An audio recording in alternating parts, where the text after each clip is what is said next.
I'm very much diet agnostic in the sense that I support minimally processed food. I support eating, in inverted commas, real food as much as you can. But I personally don't like to put myself in a camp anymore, or a belief system, or a religion around food, because the truth is I've got patients who follow a whole food, low carb diets. Some are doing it excellently well. I've got some patients who are doing a whole food vegan diet superbly well.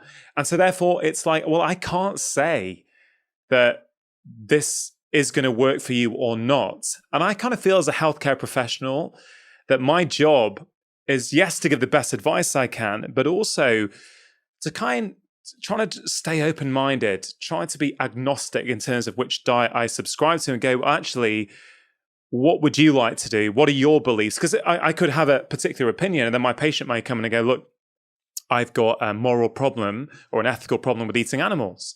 It's like, okay, well, if that is the case, I have to be able to give you advice in the context of your beliefs. So I think this whole idea of, you also said that the science is now telling some of us what we already knew. I think that's really powerful, because I think a lot of us kind of know that, the diet that my mate's on, I kind of tried that. It didn't work well for me. But your research, I think, has given that a lot of scientific validity now, which I think is very helpful for people. Yeah, well, I think what you just said about giving your patients the choice, it is very refreshing. But most people in the medical profession don't do that, and we're told there's one recipe. It's not a menu, and all the experts, and I've been told off for writing these things in newspapers. I got some sort of vitriolic correspondence when I was talking about the diabetic diets and going on these liquid milkshake diets to cure your diabetes, saying, well, listen, that's fine, but these high carb, low fat approaches may not be right for everybody, and let's also do the same thing, but perhaps with low carb, high fat, which seems to be successful. And people would attack you from both camps, saying, no, ours is the right way. You're wrong. And that's because there's this huge sort of cognitive dissonance that people just saying, well, I've been doing this for 10 years. This is my life. This is what I do. And the whole academic scenario keeps going around that. They get more grants to do that. They can't be seen to, be talking like us, to say, well, clearly, if you look at the world, there's a huge range of different diets in healthy places. These blue zones, they don't all eat the same thing. They don't make sense at all, other than in this idea that, you find the food that suits you. With, there's a few certain rules, like, don't eat ready meals and junk food all the time. I think we'd be hard pressed to find any camp around nutrition who would disagree with that. Is there anyone who would disagree with that? Actually, some would. Some would say it's all to do with calories, wouldn't they? And actually, it doesn't matter where they come from. Well, people from the food industry and those that they pay, and they have a lot of influencers, who go around saying this stuff, saying you shouldn't blame companies that have extra chemicals in their food to make it taste good, because it's important that it's low fat and it's low and it hasn't been proven to be harmful. So there are people that do still project that, in the same way that people were promoting low tar cigarettes. It's not very different. You haven't proven they're bad for you because the studies haven't been done. Just because it's got chemicals in it, we shouldn't knock it. And in a way, it's the same people knocking the pure food movement, the clean eating movement, sort of going the other way and say, well, let's not go overboard, and it's fine to eat lots of chemicals. So I think, but you won't find many academics saying that. That's definitely true. But I think we do have to make this distinction, and that's why I want to keep coming back to it. This almost everything. Vast number of people do agree that eating plants is good, and avoiding large amounts of regular ultra-processed food is bad. And outside that, I think there is quite a lot of room for individuality and finding what works, not only in what you eat, but also how you eat. And I think that's the other thing that's been coming out of our studies is, it's not just what you got on your plate. It's, whether you break it into portions, what time of day, what you did the day before, how much sleep you got. It's incredibly complex, this whole idea. And once you throw all those balls up in the air, it's really interesting to see how, the perfect way they could fall for some people, and how others would do really badly through that mix if they get it wrong just because of dogma, just because that's the way everyone does it around here. That's the time everyone has their tea around here. That's you've got to have your breakfast because, that's the way everyone's done it for the last 50 years. I just want, people to question all this stuff and start saying, well, what works for you? Yeah. Because a lot of this dogma about we must do it this way, we must have, it's like snacking. Why do we suddenly start snacking about 30 years ago? And this idea of a healthy snack and, it's high protein, low fat, healthy snack, free from gluten. Did we need it? Were we really going to faint if we didn't? No. And, you only look around the world and see how, and I think we don't do that nearly enough, is make these comparisons with other countries that are much healthier than our own, to say, it isn't normal to have 6 meal events in a day around the world. Doesn't suit most people. I read this article in The Guardian a few years back. I think, there was some book out about the French, and I think it was something to do with why French kids don't misbehave or something like that. There's a punchy kind of probably misleading headline. Why French wives are always skinny or something like that. Yeah, so exactly. And actually what was really interesting is that the one thing I do remember from the article was, I think they were just saying that actually in France as a culture, there's not much snacking, or certainly French kids, actually you eat what you eat at mealtimes, because after that mealtime, when the doors close on mealtime, you ain't getting anything else until the next mealtime. And I think actually the French there's something we can learn from the French, I think, here in Britain. But in terms of foods, you just mentioned, and I very much agree with this, that it's not only what you eat, it's how you eat. It's also when you eat, right? All these things play a role, which I think your research is really helping to showcase. But why, the French, for example, they don't do a rushed meal typically like we do. They won't have their, let's say they've still got their healthy lunch, let's say. They're probably not going to be having that in front of their computer whilst answering their emails. And I know that to be the case, that it's still, because I had an interview with a French journalist about 18 months ago, and I asked her, I said, hey, look, we hear this about the French. Can you just tell me, is this still part of French culture? She said, yeah, absolutely. The only place where this appears to be different now is in Parisian offices of international firms. This was pre-pandemic, when he says that the sort of international culture of having food at your desk seems to be infiltrating. And I found that's interesting. So in terms of your research on personalized nutrition, I wonder what are some of these what's on your meal components? What has your research shown up? Is there any sort of insights you've got for us? Well, our basic plan, which we've been doing for the last 3 years, is to give thousands of people identical meals and see their responses to them, and then start giving those meals at different times and see how that affects them. And we haven't yet got into the details of snacking or not, other than that we know that if you snack, you will, a couple of hours before a meal, your metabolic response to that meal is poorer than if you didn't snack. Okay, just say that again, because I think that's really important. If you do snack before your meal, your metabolic response is poorer at the next meal. Yes. And just for people who are listening who don't understand that, what do you mean by metabolic response? So what we're measuring is these peaks in your blood in three ways. One is your blood sugar level, which normally goes up about 30 minutes after you've eaten, and that is your blood sugar and your insulin level get a little surge, and that's normal after you eat.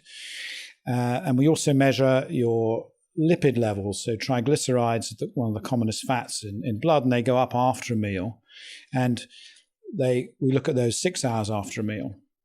And at the same time, you can measure something called inflammation, which is like the irritation in the blood, and you can measure those levels. So those three markers, we think that people who have food that gives them regular spikes of these things, large spikes, so that they're lasting longer or the fat is hanging around for a long time before it goes back to normal, long term will have more metabolic problems, gain weight, and have increased hunger, lower energy. And that's what we're showing.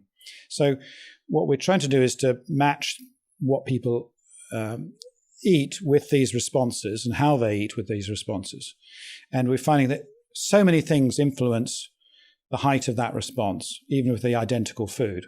So the timing of the day, and whether you had something like a snack just before it, or you had, for example, a high carb breakfast before the lunch, will interfere with that second meal. So it's all connected, is what I'm saying. So this is why,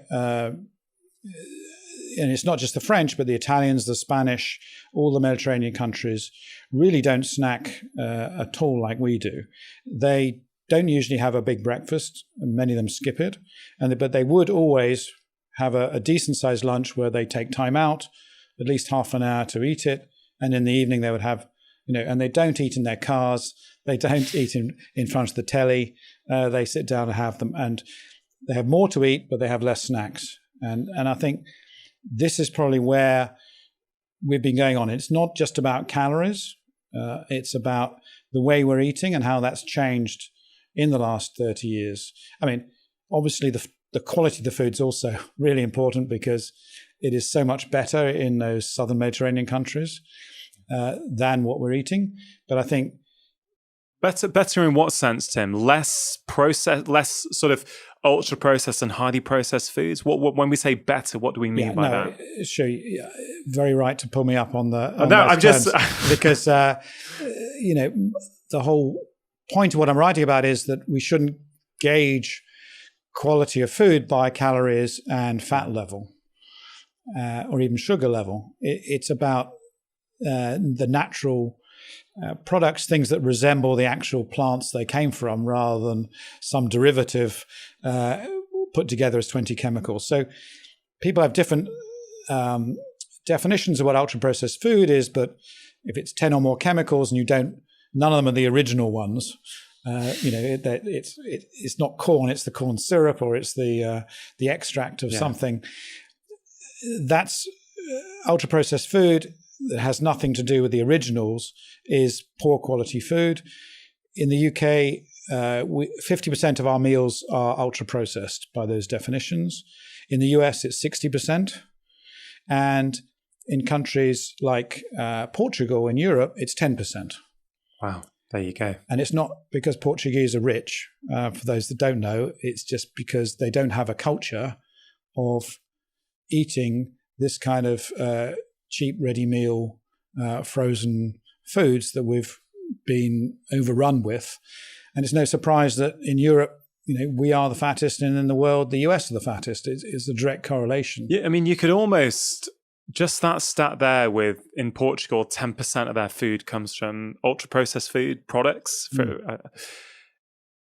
That in itself, Tim, if I think about that could almost cut right through all the dietary tribal wars right there, in the sense that, is it carbs v fat v protein that's the issue? Or actually, is it simply that the food that you are eating, let's make it minimally processed. Let's actually make it more close to its natural state. It's hard for me to draw any other conclusion. As I get, in certain instances, you can play around with macronutrients and get a good outcome. I get that. I've done that before with patients, but by and large, I'm not sure if we're going down the right road there. It's the billion-dollar food companies that have been setting the agenda about research have managed to avoid any decent studies comparing junk foods against normal foods. And they've continued to fund all this work about low-calorie products, low-fat products, and kept these in the guidelines without ever talking about this other sort of element in the room, because it's not in their interest, because every year they're selling us more of this stuff that gets relatively cheaper compared to the more natural foods that have a proper food matrix and don't just get instantly dissolved as soon as they hit your stomach. Yeah. And they've had this vested interest in doing this, and that's why we're deluded into having ridiculous TV programs about calorie counting and the dangers of fats and this obsession on our labels, which most people don't understand anyway, which detract again from the quality. And only a few countries have got this. Only a few countries, but there's some examples in the book, and a few in South America, like Chile, have managed to take on the companies and the government and managed to get, instead of a food label, they just have a black dot that says ultra processed, avoid. And all the kids now understand that. And they took off the cartoon animals off the cereal packets. In the same way we did with smoking cigarette packets. It was no longer we used to have cowboys on them and glamorous women and various other things. It's not different. It's the same way. But this is, and it's all a smokescreen to cover up the fact that every year we're eating more and more ultra-processed junk food that has just got more and more chemicals to alter the mouthfeel, so it makes up for the lack of natural stuff, and it's hurting and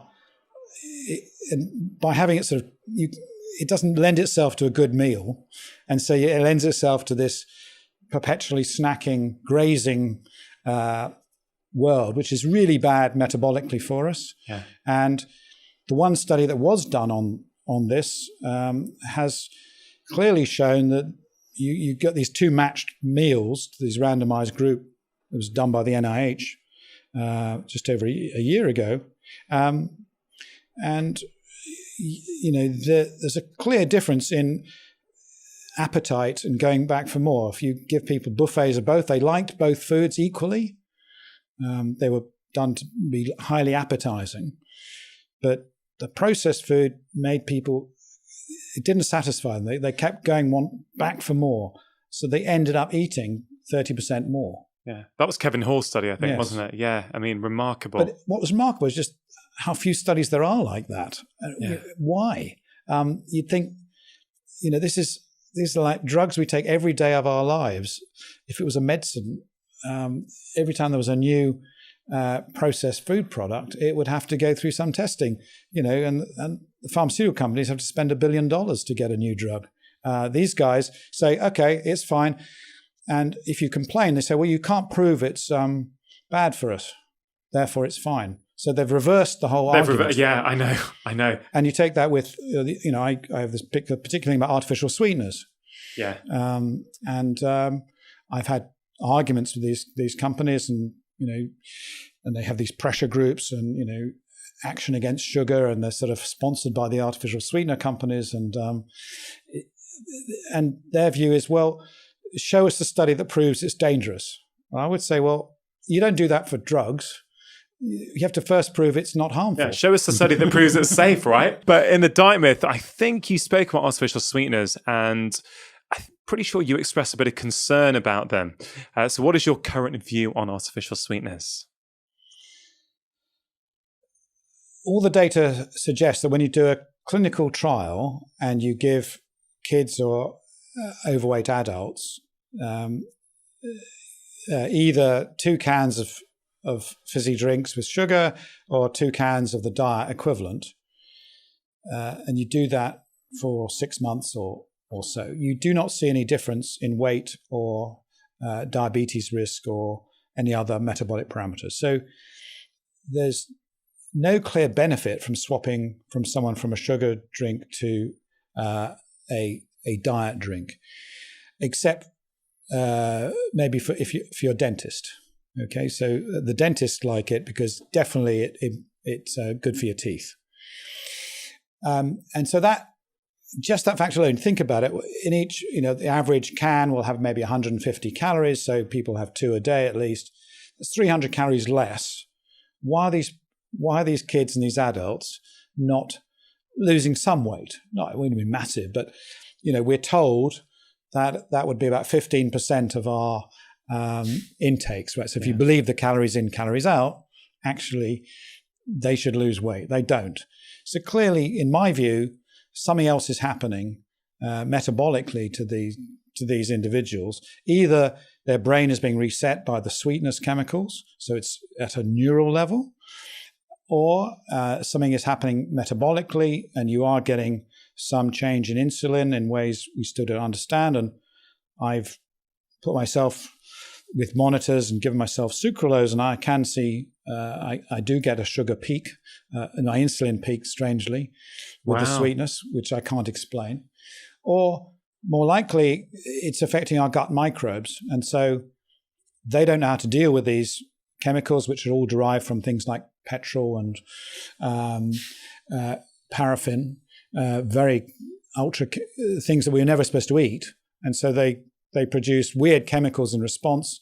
And those chemicals then have a reaction on our body, which interferes with the metabolism and in a way either makes us put on some weight or predisposes to diabetes in the same way as the sugar. So we don't know the mechanisms yet. There may be differences between them.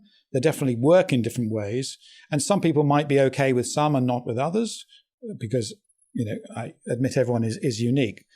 But I think the whole idea of reducing sugar by just adding unlimited amounts of these chemicals, which is one side effect of the sugar levy, has to be thought through. And we should be weaning people off ultra sweetened products, which make them more likely, particularly kids, to seek sugar and avoid sour things, which may be good for them. And that's my major worry. So, I'm looking forward to seeing whether stevia, for example, which would appear to be the more natural of these ones, does have any particular benefits. But I suspect that this whole sweetness thing, by artificially creating these sort of flavors that people crave, is going to have some other knock-on effects down the line that we don't know. So we should be teaching kids and adults how to go back to enjoying things that like water or like teas and herbal teas and things that have a bit of interest in it rather than this blunderbuss, massive amounts of sugar, whether it's fake or real. It's amazing. My kids are sort of 10 and 7 at the moment, and it's amazing how many of their friends don't drink water. They're allergic. No, it's kind of, it's really sad actually on a deep level, because if you think about it in terms of our evolutionary heritage, we could never have survived if we didn't drink water, right? 500 years ago, I don't think we had the choice to not drink water. Whereas now we have that choice, and I suspect it's because it's been conditioned out of them via society, via certain choices that they've been given. Because I just fundamentally cannot believe that a human being cannot drink water. But just to be super compassionate to parents who are listening who might struggle with their own children, I get it. I get it can be tough, but actually it's very unnatural to not drink water. No, totally agree. But I think it's, as you said, part of conditioning. And, I go into the water business in the book in a fair way. And, we've been conditioned that tap water is perhaps bad for us and it tastes bad or has metallic things in it, or there've been, history of you go abroad and everyone says, well, don't drink the water. What are you going to, it could be deadly. And that fueled this whole rise in mineral waters and this con that basically, Pepsi and Coca-Cola and Nestle take tap water and they just stick it through a processing plant and rebottle it, minus any taste, and do that. But and then have to add some flavorings to it, as they were doing with for kids, to add a twist of fake lime or orange to make it palatable. Yeah. No, absolutely. I think really important we get kids' taste back, reset the thermostat away from this super sweetness that is the problem, because they can't then appreciate other foods, because in a way everything's set so high that they need it. And I love that phrase, reset the thermostat. That's exactly what it is, really. I think I can't remember how I put it in my very first book. I wrote about, if a child, 100 years ago, the taste of a ripe peach on a nice, in the peak of summer, that would be like a treat. It would be, man, this is so gorgeous and sweet. Whereas I think if you're used to having things like Haribos or, every day, and that becomes your definition or your normal sweetness is a packet of sweets, then of course a peach no longer holds the magical allure that it used to. Yeah. And I think it's just been this steady downgrading of our taste buds. When did you last have a grape that was slightly tangy? When I was a kid, they were always a bit sour, and there was the odd sweet one, but you like that sweet sour sort of mix, but they've virtually disappeared. Now they're all bred for super sweetness. Yeah. And so you just can't get we're losing that range of taste, because, and I think a lot of this is because of sugar and artificial sweeteners, and the fact that it is kids are brought up through this mechanism, and that has a knock-on effect on the ability then to taste, to have bitter vegetables and all these other things. If you enjoyed that short clip, I think you are really going to enjoy the full conversation, which you can check out here.